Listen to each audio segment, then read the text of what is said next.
Well, good morning. Good morning. I get the pleasure this morning of pinch hitting for Brenda for Tuesday Talk. We're all sending out our love and prayers to her as she's dealing. Her mother is in the hospital and she's there with her. So we're sending our love.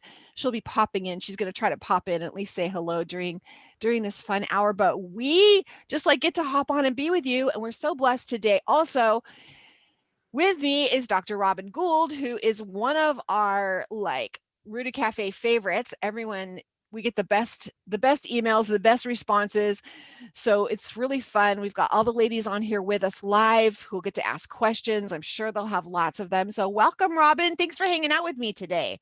Well, thank you. I'm so glad to be with you on this special day. It's fun. Yeah, it's a fun day. Yeah. And yep, it's a special day. Today is my birthday. So Okay, I'm glad to admit it.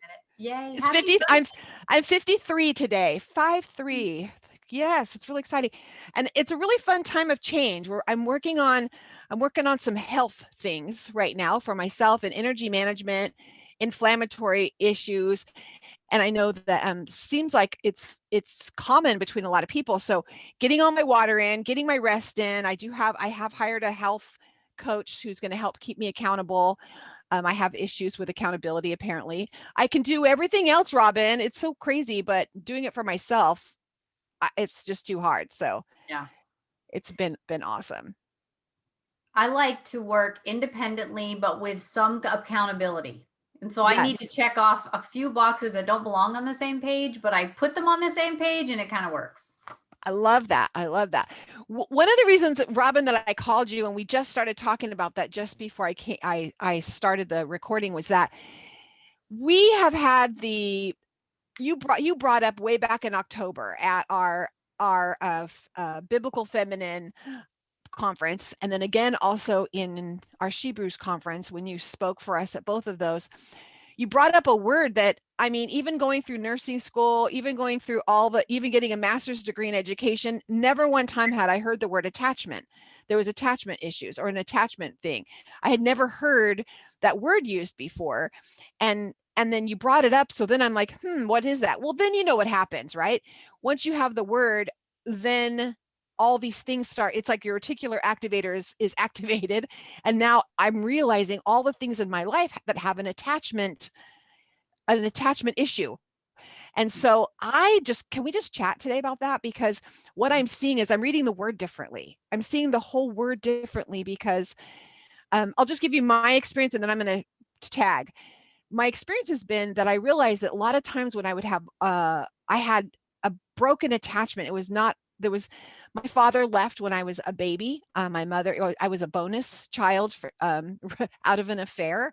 And so then my mom moved from South Carolina to California, and my dad, my biological father, severed all of his rights and signed them away. And eventually my mom remarried, and I was blessed to have another man in my life that I call dad, who's since passed. But always was, I wasn't worth the fight. I wasn't worth the fight. I wasn't worth it to him. So there was this thing that was always this broken attachment. So dealing with a heavenly father was challenging because it was always, I think, going through that filter, but I didn't realize it. So now that I'm aware, I see so many things differently. So thank you for bringing that to my awareness.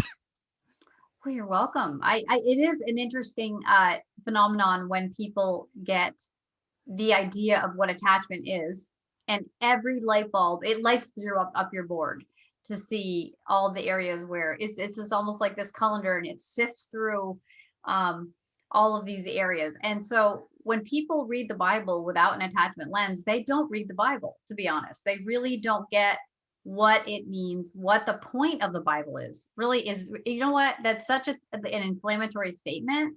Pardon my allergies, but it's true, because the Bible is a book of attachment. And so if people don't understand what attachment is, like once people, like you're saying, once I found out about attachment, it lit my board up and I started realizing, oh, that's an attachment issue. And the best part about attachment issues is that they can be healed. And so it's not like a default setting forever. It's a default setting until your board gets lit up. And then you say, oh, check engine light. Okay, fix that. And it's amazing. It's amazing transformation when people do attachment work. And that's what I do. I do attachment. I'm an attachment specialist. I don't think many people know that about you. They're like, oh, she's just the funny speaker lady who talks about marriage and remarriage in the Bible. And so that's how they, it's like, that's how they know you. They're like, oh, you're that lady. So, Yeah. which by the way, can I just say, on Sunday we had dinner with family, and I sat with my son-in-law and we were just talking about something, and we were talking about how people were, his family was getting together for Easter and things that were going on. And I said, it's really interesting that we just started talking about the resurrection. We started talking about things like about the real point of it, as opposed to what it had been, people had made it. Um, so, and we got into I started talking to him about the law of the husband, and he had never heard that before. Like no one had ever taught him, or he was like, I thought it was crazy. And then all of a sudden the gospel was like on fire inside of him, like, oh, now I get it better. So those of you who have to go back and watch your rewatch, go back to your Shebrews conference. You can listen to Robin for a couple hours. My husband and I put it on in the truck and we both listened to it even again. But just knowing that and the attachment that's involved in that as well. Yeah, sure, exactly. And you know what? I think when people come to the realization that they have been so extravagantly courted, it leads them to that next question: why? Well, and this goes into our self-worth, which is really the base note we play with attachment, is about understanding. You have to know who you are to actually understand who God is, and you also have to understand who God is to understand how you are. So this is symbiotic understanding, that this synergy has to happen. And attachment work is always me working with somebody, and we bounce back and forth between the two constantly. We're always trying to putting a beautiful fence around what attachment is, and trust. So there's like pillars of attachment, and the pillars hold up what attachment is. And so if you don't have all three pillars, you have what we call an insecure attachment. Like you're mentioning, you had a history of abandonment, and that's because it's programmed in you to be the intelligent woman you are. You're going to remember that, and you're going to use that as data of how to see the future. And the issue is we have to make sure you don't use it as data about who you are. Now, of course, it gives you some information about when to see red flags in people, and that's a useful skill.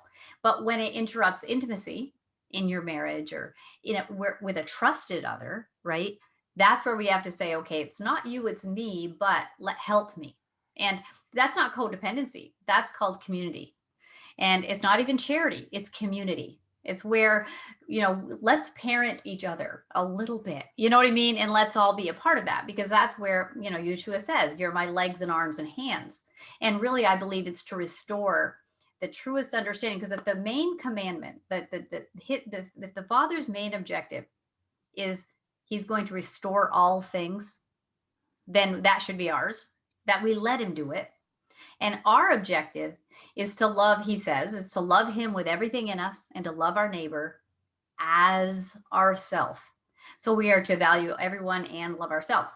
And so when people so this is all works together. I mean, you literally can never let one of those features out of your sight as we work through attachment. And so what an attachment specialist is they help you get down to whatever that lie is that you've come to believe about yourself. And there's a lot to it, and I don't want to just keep dominating the conversation, but you tell me, when to stop or when you have a question. No, you dominate, sister. I just would love when you tell us what the three pillars are. When you circle that to that is letting us know what are those three pillars, and then so that way we can recognize, Okay, like, oh, I hey, will. this is dysfunctional. Yeah. I'm going to give you just like the main frame here. So the three pillars of attachment, and this would include any relationship at all. These are the features that have to be present. So number one, the other party has to be capable of having a relationship. So capable. So there are injured, wounded people that aren't capable, which means you can't trust them, though you love them, but they're not going to show up for you. They're not going to be consistent for you, right? So that's just a piece to understand. So we're not going to take that personally if a person isn't capable. We are capable of loving God, and he is capable of loving us. So that he ticks that box off very well.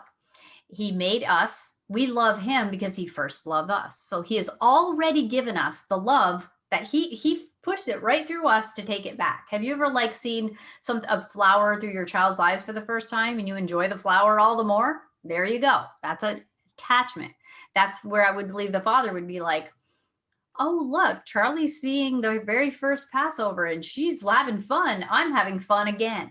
You know what I mean? So it's like, what would be, so that leads to the second pillar of attachment. There has to be mutual benefit for both parties, which means that each person has to not only want the relationship, but benefit from the relationship. Have you ever heard someone say, I don't really need you as a friend and I could leave or take you, but sure, we'll go to the movie. I don't want to go to a movie with that guy, right? It's like, okay, you're totally disposable, but yeah, show up and what have you got? Like both partners in the parties have to benefit. There has to be something in it for them. So this is an area where people get very upset with the idea of their relationship with God because I think he doesn't need me. And I hear that all the time in prayers. That's good. You don't need me, God. You just want me. God, I do not believe, has put himself in a position to not need. Because then what's in it for him? So if you put yourself in a position of needing somebody, that's vulnerability, which is strength, because it's the only way to develop intimacy is through you're getting something you couldn't get on your own.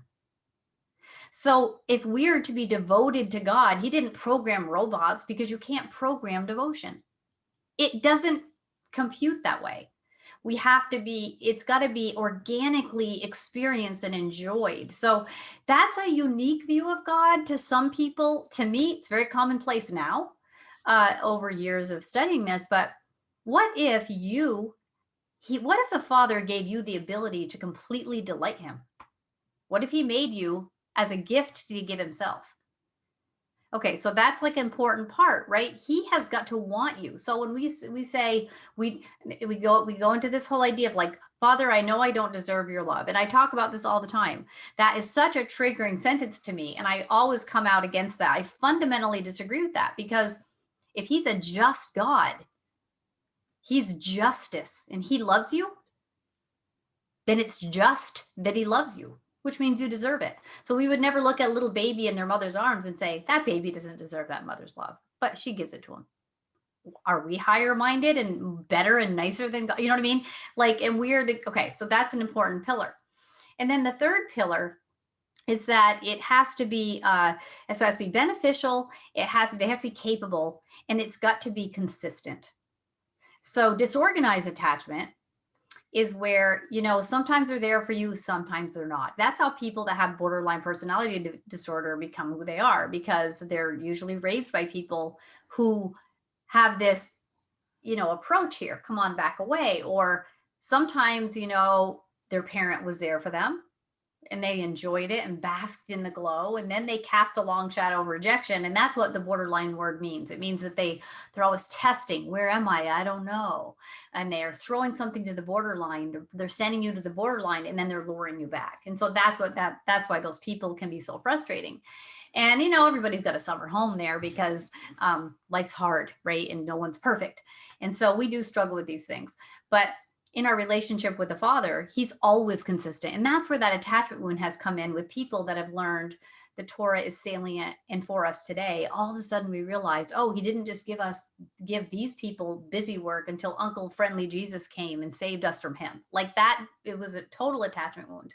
And then all of a sudden people are kind of like wounded about, well, I trusted this teaching system and it was wrong. Now what do oh my goodness, right? And people come at Torah all aggressive because they're still wounded. And so that's a massive attachment wound. And they realize, wait, I attached to this system, not to the Father. Then they don't know where to go with that. So like we have patience for people when they first come to Torah. And like I tell them, until you don't feel aggressive and angry about Christmas or something, please don't talk about it. 2 years from now, talk about things, out loud. Talk about it to a safe container. Right. So that leads us to this other part. So we have these three pillars that hold up attachment and are really the most beautiful parts of any relationship. If you think about the relationships that are restorative to you and you can just really be you, right? They're consistent. They love you. It doesn't mean it's always easy. They're consistent. They love you. They benefit from the relationship. They can't wait to see you too. They're not just like throwing you a bone because, so that takes you to this other piece. because it might sound, well, Robin, what you're saying smacks of humanism, but it isn't. Now, I want to tell you the difference between humanism and humanity. So, humanism is when you yourself say, I'm valuable, I declare it, and I believe it. That's not what God does. God says, no. Humanity is how I made you. I'm God, I'm good. I made you good and said you're good. You can believe me. And just because you happen to come out awesome doesn't mean you're wrong. Okay. You don't declare it and believe it because you said it. You declare it and believe it because I said it, because I declared it. So it's a different thing. It's the opposite of humanism. It's humility to think you're awesome. So when you ascribe your opinion out to a loving God who says you're very good, that's humanity. Humanity is supposed to believe God and do what he says and believe what he says and default to his opinions. Humanism says, I'm gonna declare what I am. I'm gonna manifest who I am. So all of that, right? So that's where, people can get lost into the law of attraction and different things where there are elements of that are true in quantum physics that are relatable to attachment, but with a twist, or without a twist, I guess I would say, right? Where it goes back to that original understanding, because attachment always comes down to our self concept. If we don't believe that we are worthy of love, that we are made very good, that we are the creator's crowning achievement, if we don't believe we are that valuable to him, that we're his whole world, then we're not believing what he said. And what do? We do what Hava did in the garden. We try to be like God. We try to decide if we're good or not. We drink, we do drugs, we control people, we gossip, we become victims. We do all kinds of things to self-regulate and deal with the pain that comes with the lie we're believing that we're not good enough. And so it sounds like humanism, and it's absolutely not humanism, but it takes a minute to wade through it. See, people have to understand that the scriptures are in layers, and just because you've heard this twisted as a self-worship theology, when you actually tease it apart with your tweezers, you get down to what self-worth really is. We get down to the idea of what humility is where we ascribe our opinion, we outsource our opinion to something smarter than us. That's humility. So I think it's fascinating, for people to kind of wrap their head around these concepts. And it does take some work because we've been conditioned to either not think it's okay to love ourselves, or to love ourselves, but through our own worth or declaration rather than the worth imbued in us by the creator, right? So we see the difference between humanity as created by God and humanism, where we create our own self-concept, and then because we declare it, we believe it. Does that make sense? It makes perfect sense. And I don't know if anyone else is feeling the same way. I'm going to look over here and read some comments, but I'd written one thing, I've read a couple of things. One is remembering that Ephesians prayer, that Father, that they would just know who they are in you. Like they would know who they are in Christ. Who are they in their King? Knowing that you are the daughter of the Most High King, that you would just know that. And I know for me every day, that's my heart's cry for the women in the Rooted Cafe. It's like, Father, that they would just know who they are and rise up and be who they are, and not believe that lie anymore, and not believe the lie that they're not good enough. They're not, it's the same thing when God came into the garden and he says, who told you were naked? Who told you that? Because I never said that about you. I said you were perfect. Why are you ashamed? Yeah. I haven't created you to be ashamed. And we still step into that, and he still wants to pull us back into the garden, to a place where there's no shame, and the shame doesn't keep us. And we've talked about the approaches. One of them is one of the Corbinats. One of the approaches he was saying, sometimes shame can keep you from my presence. So I'm going to give you a way that you can pray, that you can release the shame, you can release guilt, you can release that, so that you can walk into my presence and be at the healthy attachment. And the other thing was about I heard you say reminds me of the affirmations. Now, I personally, in a coaching business, I coach coaches. I coach people with courses and that do conferences and who are kingdom entrepreneurs. And in coaching, all the time I'm hearing them saying, well, I'm saying my daily affirmations. And I heard you say something on one of your YouTube chat. You said that it's not something to now I want you to correct it, but it's not my job to do the affirmations. It's I am already affirmed by him and I just need to declare. Can you speak to that Yes, too? exactly. That right. So the affirmations are, yes, I can trust you, Lord, when you say you made me very good. I am enough because the creator made me. I cannot add to that. I don't need to be better. It's like it's like a confirmation of what he already affirmed about you. Like he affirms us. And we remind ourselves we believe him. You know what I mean? But it's the same thing, but so different.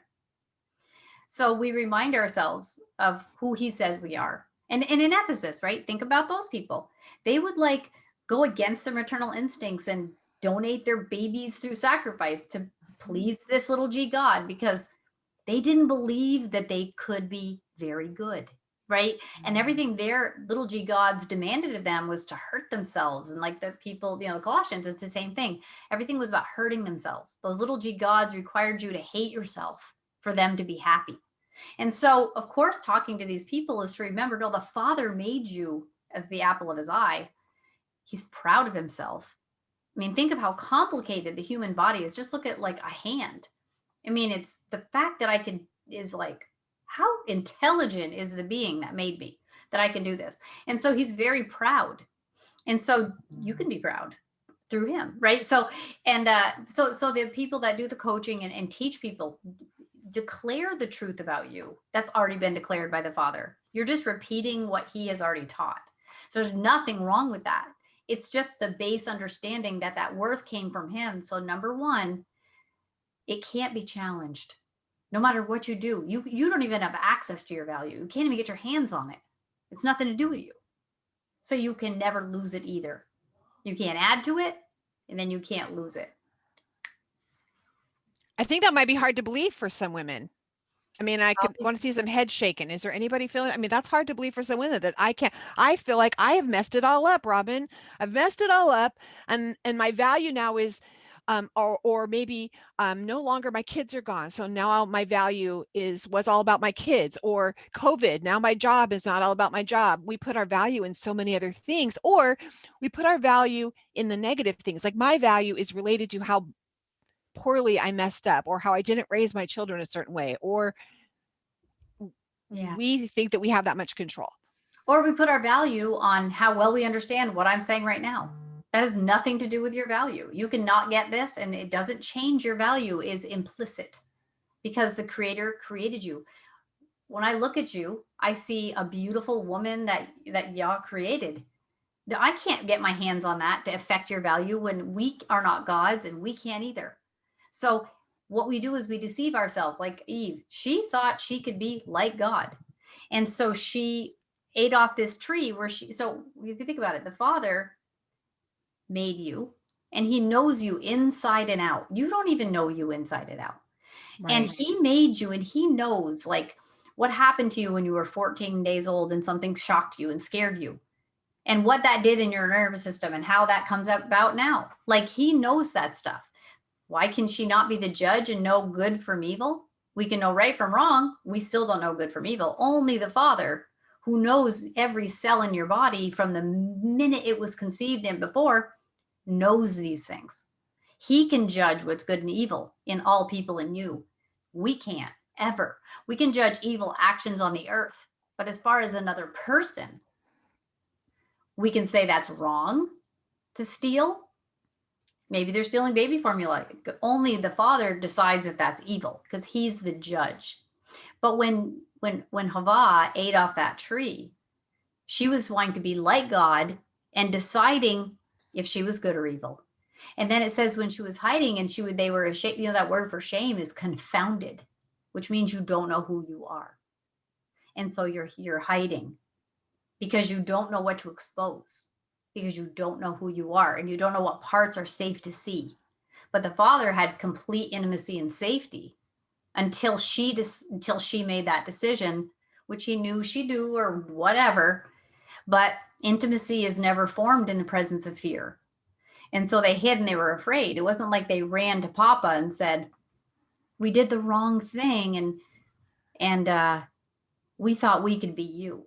And he says, you think you can be me, you will die. You will never be able to run things and figure out yourself and figure out everybody else. So it's an act of humility to believe that you're good, because My we want to have higher standards than God.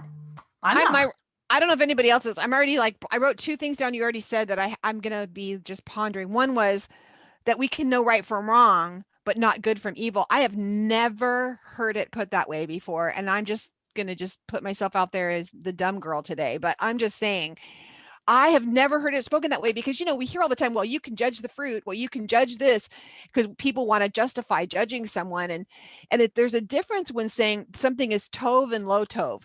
Tov meaning it is fruitful and functional and it is operating in its purpose, good. It's translated in English as good, or lo tov, meaning this is, it's not that it's bad, but this is not operating in its functional purpose and it's not completed yet. There's something missing. So when Yahweh said that Adam was lo tov, he wasn't saying, oh, this isn't good. I messed up. I better make a woman now to make it all right. He was saying, this isn't complete yet. I haven't finished this yet. This isn't able to be fruitful and multiply. This doesn't bring good. So I'm going to pull two apart. So that they multiply. Now it's tov. Now it is functional. They can operate in their things. Yeah. I've never heard. So we can say this is tov or low tov, but we can't decide if it's good or evil. We don't have the ability. Exactly. Because we don't, like, people have been through things they don't even know. They have Yes. been wounded on this planet in ways we don't even know in ourselves, where we are like, why did that just move the needle like that? My goodness. I yelled at that person from Sears because the mattress was late, but what? Because they wouldn't believe that I said I had a receipt. Well, when were you not? When I was a kid, no one believed me and I was sick and I almost, whatever. It's like, now, it was wrong to yell at the woman at Sears, but was it evil? The father goes in and knows, he's like, no, you weren't evil, but that was wrong. But let's restore you. Let's heal you. Let's light the board up and heal that place, right? And it's interesting because you have Adam and Chava, and so he takes Chava out because Adam, when everything was all in one, he was alone because there was no hope in intimacy. But I talk to myself. I agree with myself all the time. But when my Same. husband and I have to interact, and his side, and like it says, Adam and Chava were in God's image, but Seth was in Adam's image. There's this idea I have, really, where the father's image is male and female, and that was that original being that was separated so intimacy could occur, where they had to both come together in humility, and, hey, you got a piece and I got a piece, and when we just go with what he says, we'll always have the right answer. That's to develop humility. But intimacy is vulnerability. It's trusting someone else, taking a risk, exposing who you are, and Yes. letting that be safe, right? So that's really interesting. It wasn't good. Adam had her in him and he was alone, and she comes out and he's not alone anymore. Then he had some. That was the second thing you said, that you said the intimacy isn't found in the presence of fear. And that was something I wrote down because I thought how much of our lives were spent in our religions, where a lot of us came out of religion, a certain religion or a denomination that was rooted in fear. And what they're experiencing when they start walking in Torah is this new intimacy. Once they get past, like you said, once you get past the aggressive part of it, because we'll tease and say they're Torah terrorists. And we've seen those in other places. And you just love people because you realize they're so focused on the aggressive part of it. They haven't gotten to the intimacy yet because it's rooted in a fear. Yes. I don't know what the fear is. Is it fear of getting it wrong, or fear? There's so many questions over here. I have to go through and start for you. Okay. Somber says, how does a child with two parents who wanted her end up with attached? Oh, who wanted her? Okay. How does a child with two parents who actually wanted her end up with attachment issues? I'm certain my daughter has attachment issues. She has always struggled with properly to me. Okay, that's a good question. Wow. Smart people here. I'm excited. Not judging other people who aren't smart, but all right. So, okay. So one of the things, like you're saying, to segue into her question, is that what happens is when we're hurt, we go into what we call self-regulation. We do whatever we got to do to self-regulate. Okay, that might be, oh, there's all kinds of ways. Be the angry one, the cutter, the addict, the shopper, whatever. We self-regulate. We take our anxiety down to try to feel better. And when we're angry, when we're in these attachment wounds, we start bargaining. We're not like, hey, here I am, love me. We're like, hey, if I do this, will you love me? Am I good? Right. So that's where that comes from. Now, you can have children that were brought up in a beautiful environment with two parents that wanted them and they have attachment issues. Now, here's where that I think comes from, is that there's a lot of truth that people have different cognitive functions. Their brains perceive information in different ways, right? We're all a big salad and you don't want a salad with just radishes, okay? You've got to have all different types of things. So there is truth to different people having different personality traits. So you've probably heard about different personality traits. There's truth to that. There are people whose cognitive functions, they look at things in categories. Then there are people whose cognitive functions look at things as future oriented. And then there's people that are just in the now. Then there's so there's a lot of different people. Some people come from a feeling perspective. Some people come from a thinking perspective. Some people are open to just the way ideas happen and they can fall into plans, and other people have to have a plan. And when you're raised by people who think that their cognitive ways are the way of the world, and they raise children like we all did, and I have children, and that's my question too. I just thank you for asking the question I just asked myself. We think that's the way the world works. And we think, wait, we have to fix our kid. They're not feeling enough, or they're overthinking things, or they're whatever, rather than embracing they're made differently. And so this is kind of where we don't, where parents can, it's very hard because I was 20 something raising my kids. My goodness, I wish I could I'm glad I can't, but I want to rebear them. And then I want to do all the things right. And my husband and I love our children, and they're not big messes. But what I'm saying is, like, we can negate our children's gifts and cognitive functions that are natural and in their inclinations, and think we're correcting them, and they take that as rejection. That happens to everybody. That's normal. That's because only the Father knows the deep inside of your child. You are not permitted to know. Okay, but you will learn, and she or he will learn that this is their journey. Their spiritual curriculum is to say, wow, I don't think my mom understood that this is how I react to the world. And you know what? That's good. Your kids need to have struggle and not be understood by their mom a little bit. And they need to have their dad not quite get them so that they can reach out for their father and they can understand. There has to be tread, right? We got to make tread to get the tire out. So I would say, don't worry about your parenting. And as you learn more, you debrief your kids and say, I always thought that was not okay when you didn't want grandpa to hug you. And now I realize you don't like to be touched. And I'm sorry I made you hug grandpa, whatever. Like, that might be something that was damaging to that child. You didn't know, you didn't do anything, bad or evil, but maybe it wasn't right for that child. You didn't know. You do your best. The Father is there. He will restore your child. So it's just a matter of, like, awareness. The more awareness you have of yourself and you understand your way and that not everybody thinks the way you do, that will open the door, when you love yourself, to love others. Love your neighbor as yourself. In this case, your child's your neighbor that you're sovereign over. That's beautiful. I was thinking about my poor daughter when she was little, and I'd make her sit on a creepy Easter bunny lap. Like, really? Like, she probably has so many attachment issues. Like, she's very outgoing. So we're both outgoing introverts. So, but yeah. I'd pushing her to, be nice, smile. And I just really love watching her raise my granddaughters. And she's like, they went into the real estate office, and this more mature man is sitting there, and he's like, well, sister, he's looking at my little 3-year-old, and she's, mad dog, and she's my sweet little Maya. She's like looking around at everything, and he's like, well, sister, you sure would be prettier if you smiled. And my daughter rose up and said, she's pretty no matter what she does, and we don't make her perform for old men. Sorry. I was like, that needs to go viral on, like, YouTube, and, like, we need to show. Yeah. And I just realized how much I was raised to have to perform and have to make everybody okay. And and I feel like it's gone to the extreme now where now they don't read the room and they're narcissistic. So we've kind of got two extremes. But was raised to have to perform, to smile, to be pretty, be nice, be sweet. Okay, be sweet and be nice. And I wasn't okay for people wouldn't love me unless I was performing.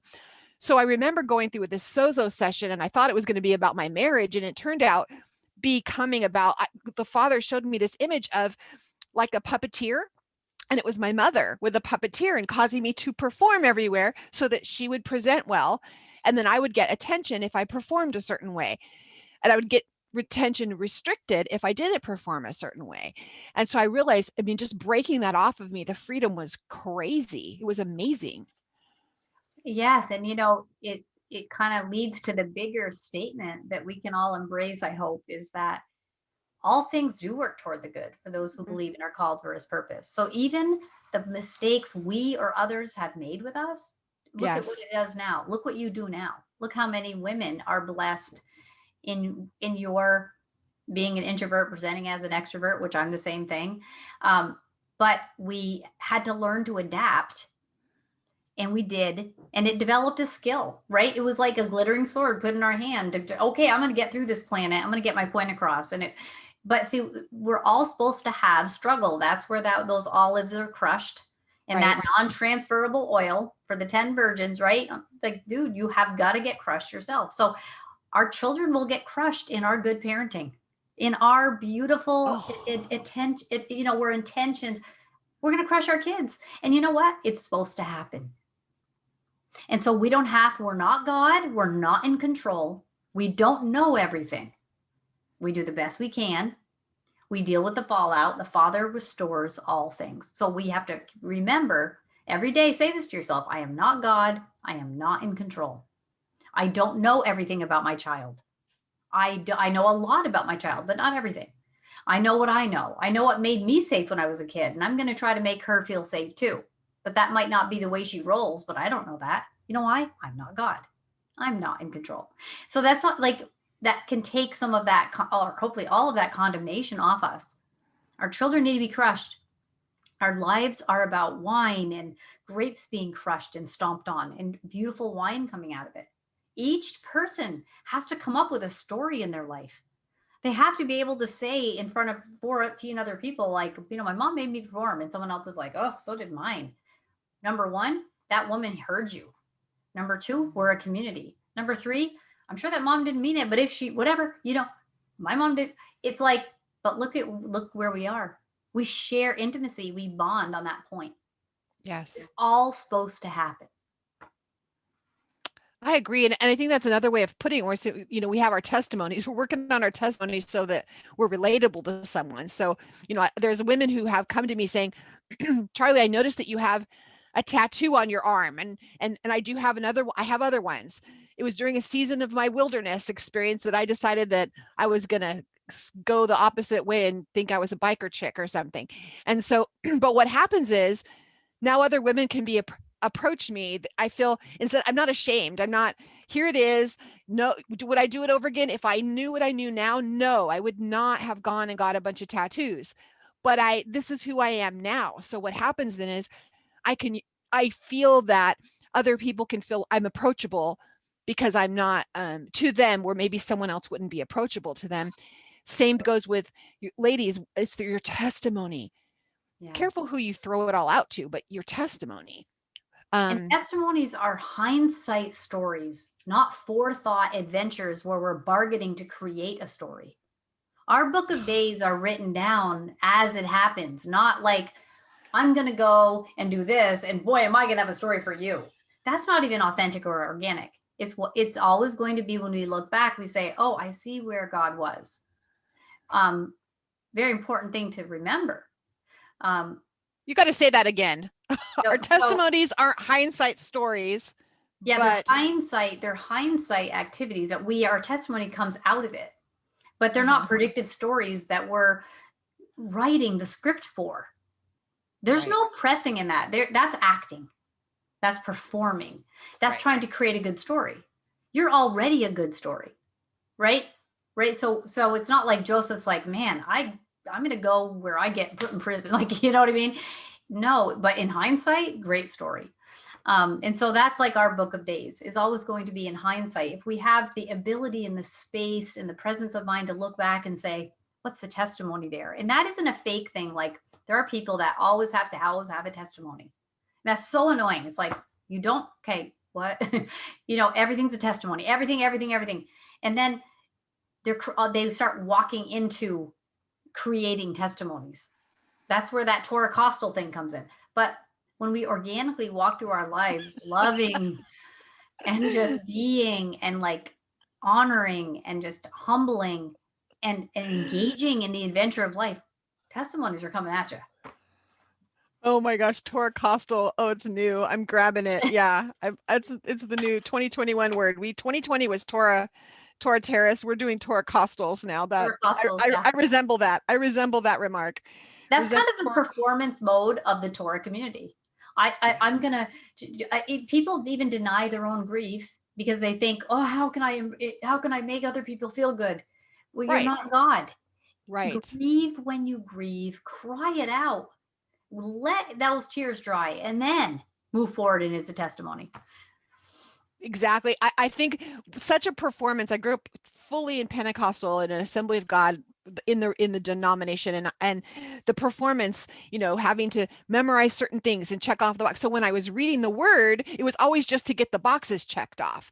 And memorizing the scriptures, it was just to be able to perform well so that my mom would look good and I would have all the boxes checked off and I could be the team captain of the Bible quiz team, or it was just all that. But what we find then is it doesn't matter, because guess what? That's still hidden in my heart.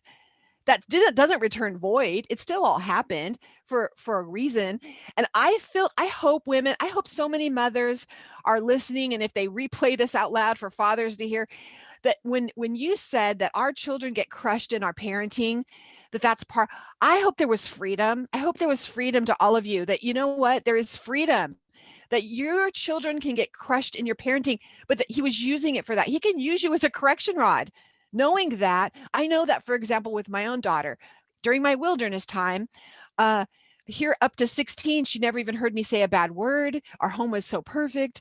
And then all of a sudden I went crazy for a few years, like flipped to the dark side, wilderness, like thought I was a biker chick, like went crazy. But what I found out, what happened is, even though she was lost for those years, and I was like grieving, I was a horrible parent, the freedom came when I realized my daughter is strong now. She was very quiet, very timid.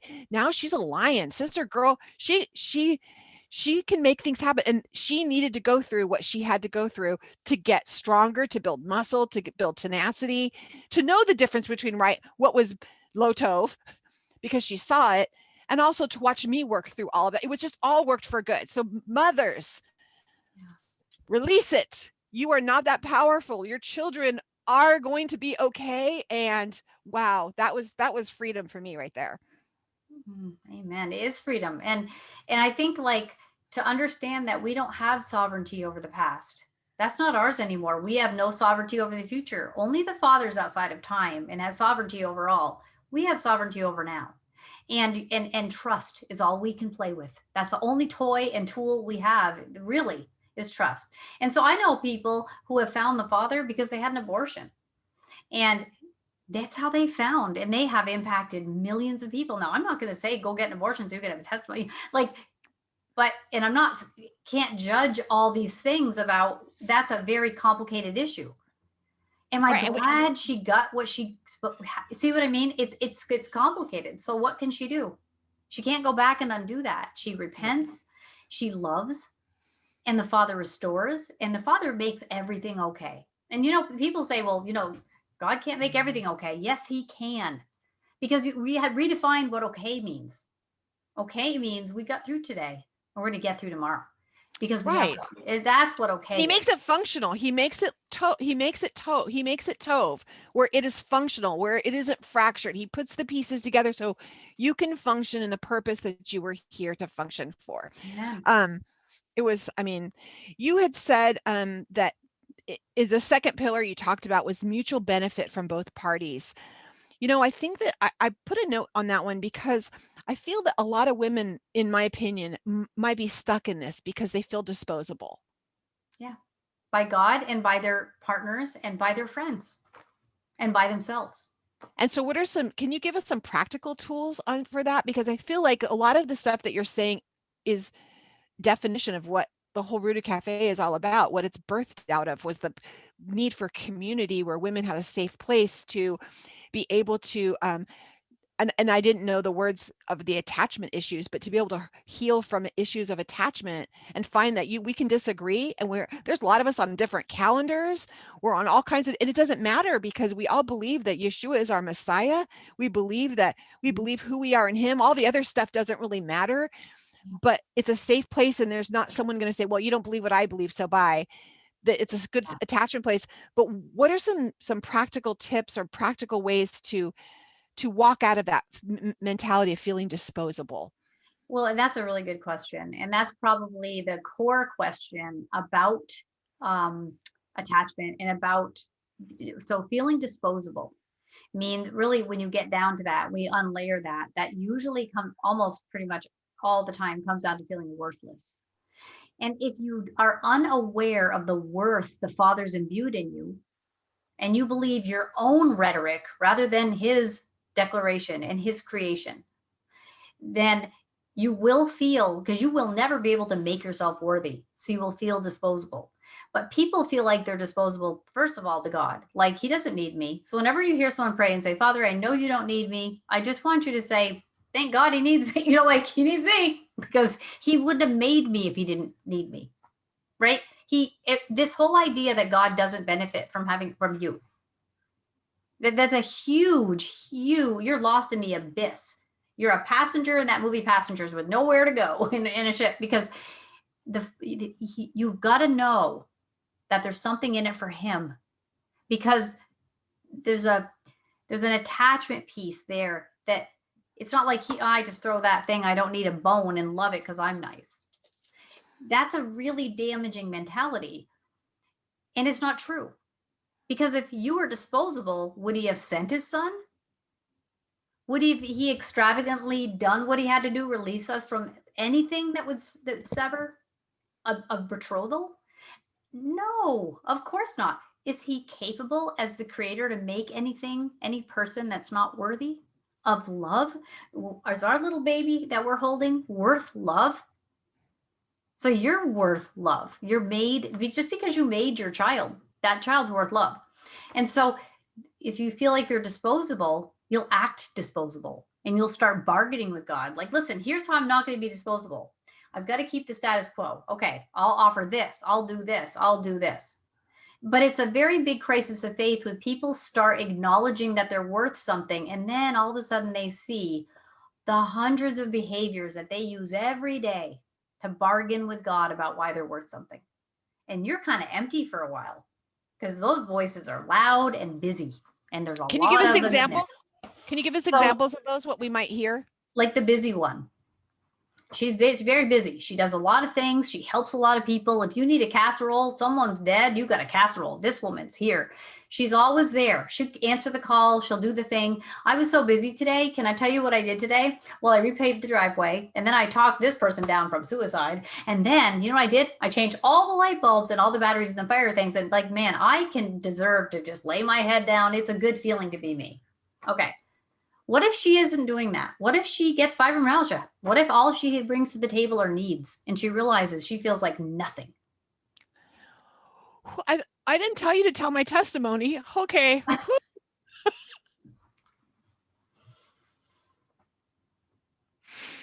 Yeah. Okay, just got personal. Okay, no, literally that was just like you said, oh, this is what happened to you, because my whole life was based on performance. And then I get extreme fibromyalgia and RA, and I could clean the whole house in 2 hours, like a 4,000 square foot house. And now if I get laundry done and can fold the towels, it's a big day, right? And so people guys, oh my gosh, how do you get so much done? It's like it was a badge. It was a badge. Yeah. And it was based out of being, that's how I'm worthy. I'm worthy because I was taught if I perform, then I'm worthy. Yeah. But if I'm not performing, if I just rest all day, that's why Shabbat was so hard for me. If I Shabbat all day and do nothing, then what is my worth? Yeah, that's right. Isn't that powerful? Because when all we have to offer our needs, we really get, the rubber meets the road there about who are we, what do we, and so then we start feeling like, well, now I've got to figure that out. Okay, so it's like, but it's about just, so I have this rock here. I have all the places I go to Israel, I go often, not lately. I have these rocks from the land. When I cry, I let the tears go on the rocks. And I think everybody, get somebody to send you a rock from Israel. When you cry on the land. That's all he asks for. Right? Just that those tears, like they wash Yeshua's feet with, just, he gives you an inheritance, weep into it because things are hard. I feel like that right there, you've established everything he was asking for.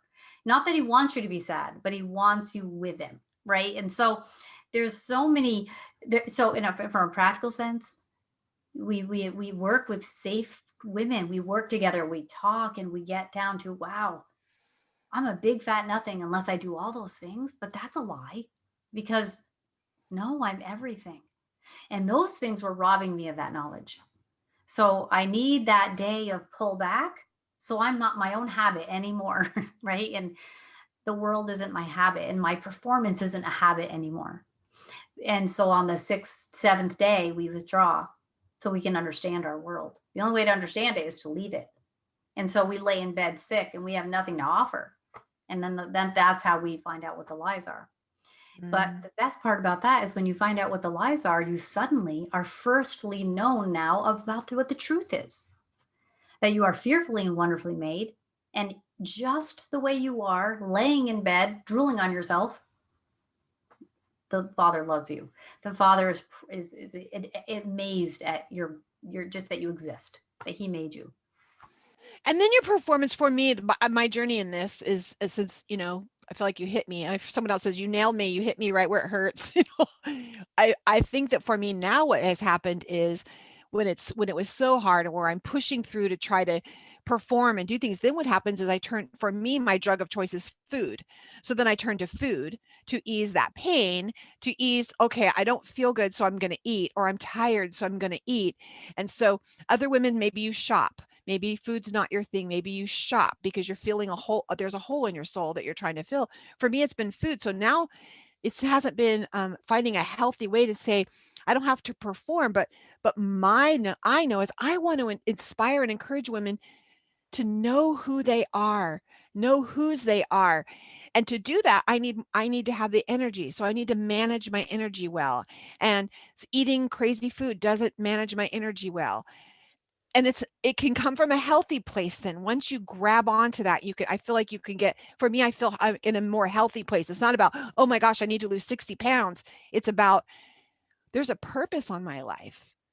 And that revelation is, and I want to walk in that purpose. And that's not going to work really well. I won't have the energy to do that much overweight. It doesn't make me, I'm not bad. I'm not less than, none of those things. It's just that now it's coming from a different mindset. Do you see that? Like women do that with weight a lot? All the time. And then they beat themselves up that they don't love God enough because they ate too much. It's like, no, that isn't what God is saying. You don't not love him. Food isn't your idol. Okay. Worship is intentional.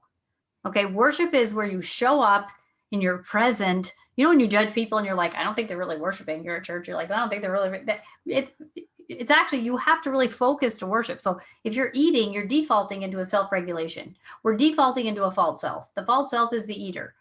But the idea that's not an idol. And when people overstate it like that, they actually don't see what they're doing. I'm self-regulating. I'm trying to feel better. But if we beat ourselves up because we're using earthly, worldly things to feel better, we're never going to get there. You know what I mean? So the true self, the garden self, I call it, is the one who knows they're worth everything. That's the garden self. What are the things we do to cover up the pain as we operate in our false self? Well, that could be the busy one, the angry one, the religious one, the addict, the cutter. I mean, they're just like, there's a lot. My false selves could do the chorus line, just in case you wondered. Like, I am not here to say I have mastered this whole thing. I'm all the time saying, well, I really need to show up and impress this group and say this. No, you don't. Or what if I didn't get my message across well? What if I didn't help those people well enough? And I think that's performance mode.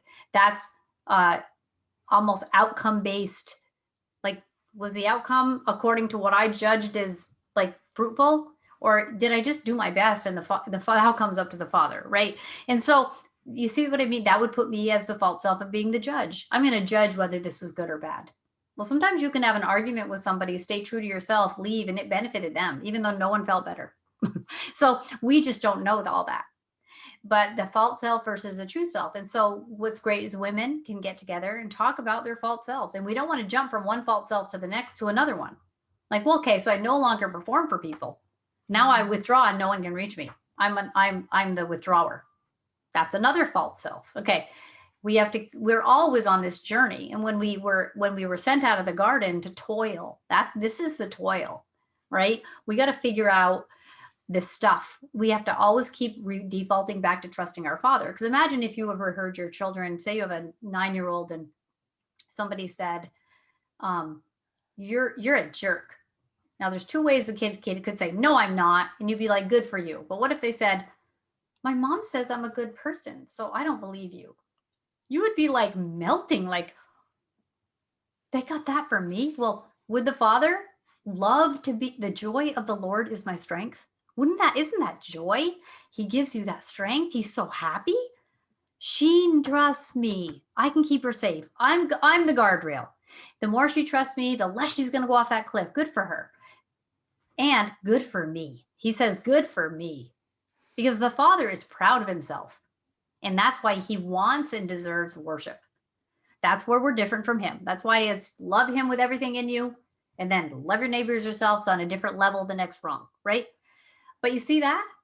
Our Father is proud of himself and good. He's zealous for what he's made.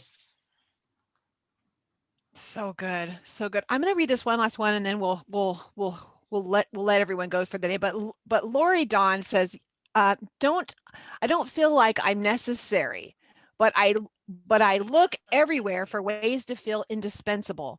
Why is it so hard to embrace God's huge plan for me and to raise 4 kids and pour my life into them? Is that attachment issues? Is it like I can't receive the fact that I'm indispensable at home? Oh, yeah. So whoever that is, be my friend, because this is where we are. Life is all about the graven image. Instagram's destroyed our minds. It's like we have this. You go to a movie, it's 120 minutes of well orchestrated music, great script writing, costuming, angles, everything you just need to wrap Editing. something up and tie it in a bow. And you know what? Even the ones that are depressing are still done so that the people pay to tell people to money, right? Our lives are not like that. So we don't think it counts because it doesn't tick off all the boxes of what's emotionally satisfying to us. But we've got to redesign that together. Women do that together. And so, yes, when you feel that way, it's because society has painted a fake picture of Babylon and how you need to fit into that picture, what you need to look like, take a picture of your food. I'm not saying that's wrong. I'm going to take a picture right now of put on Facebook, like, look, I was with these ladies, but there's not wrong to be doing that. But it's wrong. It's sad, and it's a self-regulating tactic to think that's what comprises us. And so the Father leads you out of that. That's the whale, the fish that swallowed you. You're going to come out. Nineveh is not going to be that scary. So good. So good. Well, I thought I was just covering for Brenda and we were just going to like get through the thing, but glad you all showed up. This was just for me, but glad you all got to show up. Jen, good to see you. We've been chit-chatting back and forth. Good to see you. So many of you. So fun. We're going to just do a quick after party. We're going to go ahead and close out for the recording, and then everyone who's here live with us, they can ask Dr. Robin if she has a little bit of time here, they can ask her some questions personally. But I just want to say for the recording, for all of you listening on the replay, thanks. How to find Robin? The best way, YouTube. You can watch her. She's like almost every day. You're on YouTube, right? Teaching. I do a show Tuesdays at 2 Eastern, so I'll be doing one today. Okay. And you can also find me newcovenantpath.com. That's my website. or you can just email me, drrobingould@gmail.com. Awesome. And then also for those of you who are listening before this Thursday the 8th, it is our monthly webinar for those for our Cafe Plus members. And again, everybody who has been in with us for this last year, we just split into tiers. Everybody's grandfathered into Cafe Plus, no matter who you were. But on Thursday night, 7:30 Central Time. So what does that make that? 8:30 Eastern Standard Time. We have a really special teacher that night. I'm just kidding. It's me. So Well, yes, I special am teacher. actually going to teach. Can I just tell you all, you're going to all laugh, but I have been, it's so funny to have my identity was teaching and singing and all these things. And then to go through my whole thing about having to learn to breathe and all the stuff again and talk.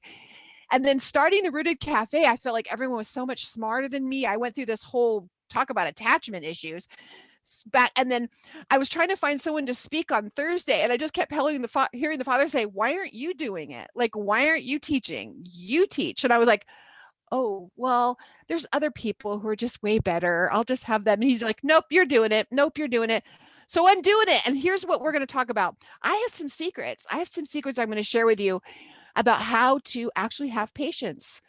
I have secrets, and they're exciting. I can unlock the mystery biblically of how to have more patience and some of the other fruit. Okay, all of the fruits of the spirit. How do you get more? And so I'm really excited to share this download he gave me with you guys on Thursday night. So join us live Thursday night. It's for the webinar. Again, it's for our Cafe Plus members. And that's going to be 8:30 Eastern Standard Time. So look on your calendar for that link. I'm excited. Thank you, Robin, for being with us. Thank you for hanging out today and for I mean, she just jumped on. I texted her at 11 o'clock Eastern time last night, I think it was, or 10. It was 10. I don't know. It was late. And she's like, yes, I'll be there. So thank you. Thank you. Thank you. It was definitely, I know many will be healed and are healed already just from today. So Thank you.